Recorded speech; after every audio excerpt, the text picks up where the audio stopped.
ಎಲ್ಲರಿಗೂ ನಮಸ್ಕಾರ. ಇವತ್ತು ಸಿಪಿಐ ಪಕ್ಷದ ಕಾರ್ಯಮಂಡಳಿ ಸಭೆ ತೀರ್ಮಾನ ಮಾಡಿದ್ದೇವೆ. ಆ ಕಾರ್ಯಮಂಡಳಿ ಸಭೆಯ ಪ್ರಕಾರ ಈ ಸುದ್ದಿಗೋಷ್ಠಿಯಲ್ಲಿ ನಾವು ಕೆಲವೊಂದು ವಿಚಾರಗಳನ್ನು ಪ್ರಸ್ತಾಪ ಮಾಡ್ತಾ ಇದ್ದೇನೆ. ಪ್ರಮುಖವಾಗಿ 2 ದಿನಗಳ ಹಿಂದೆ ಕರ್ನಾಟಕದ ರಾಜ್ಯ ಸರ್ಕಾರ ಘೋಷಣೆ ಮಾಡಿದಂತ 26-27 ವರ್ಷದ ಬಜೆಟ್ನ ಬಗ್ಗೆ ನಾವು ಇವತ್ತು ಮಾತಾಡಬೇಕಾಗಿದೆ. ಕಾರಣ, ಕೋಲಾರ ಜಿಲ್ಲೆ ಒಂದು ಬರಗಾಲದ ಜಿಲ್ಲೆ. ಇಲ್ಲಿ ಯಾವುದೇ ಕಾರ್ಖಾನೆಗಳಿಲ್ಲ, ಕೃಷಿ ಕ್ಷೇತ್ರದಲ್ಲಿ ಅಷ್ಟು ಒಂದು ಕೂಡ ಬೆಳವಣಿಗೆಗಳಿಲ್ಲ. ಕುಡಿಯುವ ನೀರಿನ ವಿಚಾರದಲ್ಲಿ ಕೋಲಾರಲ್ಲಿ ಇವತ್ತು ಕೂಡ ಹಲವಾರು ಸಮಸ್ಯೆಗಳಿದೆ. ಆದರೆ ಕರ್ನಾಟಕ ಸರ್ಕಾರದಲ್ಲಿ ಇಡೀ ಕೋಲಾರದಲ್ಲಿ ಅಭಿವೃದ್ಧಿಗಾಗಿ ಅವರು ಏನು ನಾವು ಮಾಡುತ್ತಾರೆ ಅಂತ ಎಕ್ಸ್ಪೆಕ್ಟ್ ಮಾಡಿದ್ರು ಅದನ್ನ ತಿರಸ್ಕಾರ ಮಾಡಿದ್ದಾರೆ ಅನ್ನೋದು ಕೂಡ ಇವತ್ತು ನಾವು ಖಂಡಿಸ್ತಾ ಇದ್ದೀವಿ. ಕಾರಣ, ಕೆಜಿಎಫ್ ನಲ್ಲಿ ಪ್ರಮುಖವಾಗಿ ಕೆಜಿಎಫ್ ನಲ್ಲಿ ಇಂಟಿಗ್ರೇಟೆಡ್ ಟೌನ್ಶಿಪ್ ಅನ್ನ ಮಾಡುತ್ತೇವೆ ಅಂತ ಕಳೆದ ವರ್ಷದ ಬಜೆಟ್ ಅಲ್ಲಿ ಘೋಷಣೆ ಮಾಡಿದ್ರು. ಆದ್ರೆ ಈ ವರ್ಷದಲ್ಲಿ ಆ ಇಂಟಿಗ್ರೇಟ್ ಟೌನ್ಶಿಪ್ ಡೆವಲಪ್ಮೆಂಟ್ ಗೋಸ್ಕರ ಏನಾದರೂ 1% ಬಜೆಟ್ ಅಲ್ಲಿ ಅಮೌಂಟ್ ಅನ್ನ ಏನಾದರೂ ನಿಗದಿ ಮಾಡಿದ್ದಾರೆ ಅಂದ್ರೆ ಅದರ ಬಗ್ಗೆ ಯಾವುದೇ ಕೂಡ ಅನೌನ್ಸ್ಮೆಂಟ್ ಇಲ್ಲ.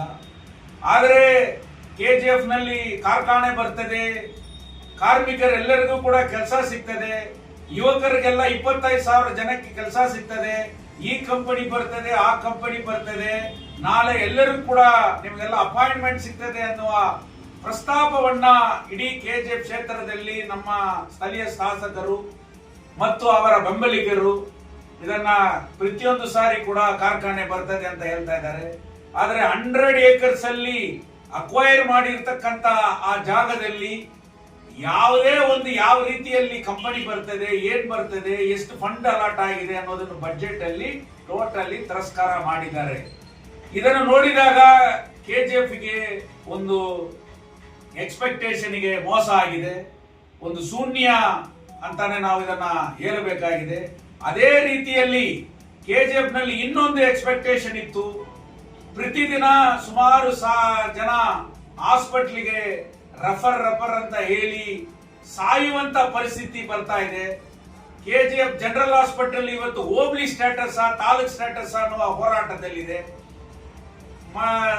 ಮಾನ್ಯ ನಮ್ಮ ಶಾಸಕರು ಕೂಡ ಹಲವು ಹೋರಾಟಗಳನ್ನ ಕೆಜಿಎಫ್ ನಲ್ಲಿ ಮಾಡಿದ ನಂತರ, ಅದು ಸೇವ್ ಕೆಜಿಎಫ್ ಇರಬಹುದು, ಇಲ್ಲ ಇನ್ನೊಬ್ಬ RK ಫೌಂಡೇಶನ್ ಹೋರಾಟ ಇರಬಹುದು, ಇಲ್ಲ ಸಿಪಿಐ ಹೋರಾಟ ಇರಬಹುದು, ಇನ್ನು ಹಲವಾರು ಹೋರಾಟಗಳನ್ನ ಮಾಡಿದ ನಂತರ ಕೂಡ ಸಾರ್ವಜನಿಕರು ಎಷ್ಟೋ ಜನ ಒತ್ತಡ ಆದ್ರಿಂದ ಇಲ್ಲಿ ಒಂದು ಒಳ್ಳೆ ಹೈಟೆಕ್ ಹಾಸ್ಪಿಟಲ್ ಬರಬೇಕು, ಮಲ್ಟಿ ಸ್ಪೆಷಾಲಿಟಿ ಹಾಸ್ಪಿಟಲ್ ಬರಬೇಕು ಅನ್ನುವ ಹೋರಾಟದ ನಂತರ ಕೂಡ ಸದನದಲ್ಲಿ ಮಾತಾಡಿದ್ದಾರೆ. ಆದರೂ ಕೂಡ ಈ ಬಜೆಟ್ ಅಲ್ಲಿ ಯಾವುದೇ ಒಂದು ಕೆಜಿಎಫ್ ಜನರಲ್ ಹಾಸ್ಪಿಟಲ್ ನ ಡಿಸ್ಟ್ರಿಕ್ಟ್ ಸ್ಟೇಟಸ್ ಅಲ್ಲಿ ಅಪ್ಗ್ರೇಡ್ ಮಾಡ್ತೀವಿ ಅನ್ನುವ ಘೋಷಣೆ ಬಂದಿಲ್ಲ. ಮತ್ತೆ ಇದನ್ನ ಒಂದು ಮಲ್ಟಿ ಸ್ಪೆಷಾಲಿಟಿ IC ಯೂನಿಟ್ ಅನ್ನ ಮಾಡಿ ಇಲ್ಲಿ ಕಾರ್ಡಿಯಾಕ್ ಯೂನಿಟ್ ಬರ್ತದೆ ಅನ್ನುವ ಒಂದು ಘೋಷಣೆಯನ್ನು ಕೂಡ ಆಗಿಲ್ಲ. ಸೊ ಇದರ ಒಂದು ಕಡೆ ಕಾರ್ಖಾನೆ ಇಲ್ಲ, ಇನ್ನೊಂದು ಕಡೆ ಹಾಸ್ಪಿಟಲ್ ಇಲ್ಲ ಅನ್ನುವ ಒಂದು ದುಃಖಕರವಾದ ವಿಚಾರ ಈ ಬಜೆಟ್ ಅಲ್ಲಿ ಆಗಿದೆ. ಅದೇ ರೀತಿಯಲ್ಲಿ 35 ವಾರ್ಡ್ಗಳಲ್ಲಿ ಯಾವುದೇ ಅಭಿವೃದ್ಧಿ ಇಲ್ಲ. 5 ವರ್ಷದ ಆಡಳಿತದಲ್ಲಿ ಕಾಂಗ್ರೆಸ್ ಮುನ್ಸಿಪಾಲಿಟಿ ಯಾವುದೇ ಅಭಿವೃದ್ಧಿ ಮಾಡಿಲ್ಲ. ಯಾವ ರೀತಿಯಲ್ಲಿ 20 ವರ್ಷದ ಹಿಂದೆ ಇತ್ತೋ BGML ಕಾಲೋನಿಗಳು, ಆ 16 ವಾರ್ಡ್ಗಳು, ಅದೇ ಪರಿಸ್ಥಿತಿ ಇವತ್ತು ಕೂಡ ಇದೆ. ಒಂದು ಸ್ಪೆಷಲ್ ಬಜೆಟ್ ಆಗಲಿ ಇಲ್ಲ ಈ ಅಭಿವೃದ್ಧಿ ಬಗ್ಗೆ ಆಗಲಿ ಕೂಡ ಯಾವುದು ಕೂಡ ಈ ಬಜೆಟ್ ಅಲ್ಲಿ ಬಂದಿಲ್ಲ. ಬರಗಾಲ ಬರ್ತಾ ಇದೆ, ಕುಡಿಯುವ ನೀರಿಗೆ ಒತ್ತಡಗಳಾಗ್ತಾ ಇದೆ, ಅದಕ್ಕೆ ಏನ್ ಮಾಡಬೇಕು ಅನ್ನೋದು ಕೂಡ ಇವತ್ತು ಸರಿಯಾದ ಒಂದು ಪ್ರಸ್ತಾಪ ಇಲ್ಲ. ಅದೇ ರೀತಿಯಲ್ಲಿ ಬೆಮಲ್ ಕಾರ್ಖಾನೆಯಲ್ಲಿ ಕಾಂಟ್ರಾಕ್ಟ್ ವರ್ಕರ್ಸ್ ಇದ್ದಾರೆ, ಅವರ ಆಲ್ಟರ್ನೇಟಿವ್ ಏನು ಅಂತ ಇವತ್ತು ಕೂಡ ನಮ್ಮ ಸ್ಥಳೀಯ ಶಾಸಕರು ಅವರ ಡಿಮಾಂಡ್ಸ್ಗಳಿಗೆ ಒಂದು ಸುಮ್ಮನೆ ಬೆಂಬಲ ಅಂತ ಹೇಳಿದ್ರೆ ಹೊರತು ಇವತ್ತು ಕೂಡ ಅದು ಸಾಲ್ವ್ ಆಗಿಲ್ಲ. ಅದಕ್ಕೆ ಅವರು ಯಾವ ರೀತಿಯಲ್ಲಿ ಒಂದು ನಿಮ್ಮ ಕ್ಷೇತ್ರದಲ್ಲಿ ಇರ್ತಕ್ಕಂಥ ಬೆಮಲ್ ಕಾರ್ಮಿಕರಿಗೆ ಅನ್ಯಾಯ ಆಗ್ತಾ ಇದೆ, ತಾವು ಅವರಿಗೆ ಅವ್ರ ಜೊತೆಲಿ ಕೈ ಜೋಡಿಸಿ ಹೋರಾಟದ ಎಚ್ಚರಿಕೆ ನೀಡಿದ್ರೆ ಇವತ್ತು ಅವರಿಗೆ ಆ ಇಶ್ಯೂ ಕೂಡ ಸಾಲ್ವ್ ಆಗ್ತಾ ಇತ್ತು.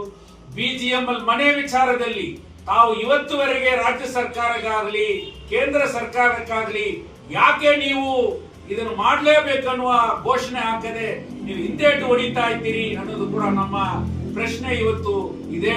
ಅದರಿಂದ ಬರುವ ನಗರಸಭೆ ಚುನಾವಣೆಯಲ್ಲಿ ಕೂಡ ಜನರ ಧ್ವನಿಯಾಗಿ, ಹೋರಾಟದ ಧ್ವನಿಯಾಗಿ, ಇಲ್ಲಿರ್ತಕ್ಕಂಥ ಸಮಸ್ಯೆಗಳ ಬಗ್ಗೆ ಪ್ರಸ್ತಾಪ ಮಾಡುವ ಧ್ವನಿಯಾಗಿ CPI ಇರುತ್ತದೆ.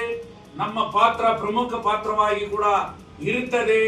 ಎಲ್ಲಾ ಸಂಘಟನೆಗಳನ್ನ ಒಗ್ಗೂಡಿಸಿ ಒಂದು KGF ಅನ್ನ ಉಳಿಸುವ ಪರಿಸ್ಥಿತಿಯಲ್ಲಿ ಒಳ್ಳೆ ನಗರಸಭೆ ರಚನೆ ಆಗಿ ಈ ನಗರ ಅಭಿವೃದ್ಧಿ ಆಗುವಂತ ವಿಚಾರದಲ್ಲಿ ಕೂಡ CPI ಮುಂದೆ ನಾವು ಕೂಡ ನಮ್ಮ ರೂಪವನ್ನ ಮಾಡುತ್ತೇವೆ ಅಂತ ಕೂಡ ನಮ್ಮ ಕಾರ್ಯದರ್ಶಿ ಮಂಡಳಿಯಲ್ಲಿ ನಾವು ತೀರ್ಮಾನ ಮಾಡಿದ್ದೇವೆ.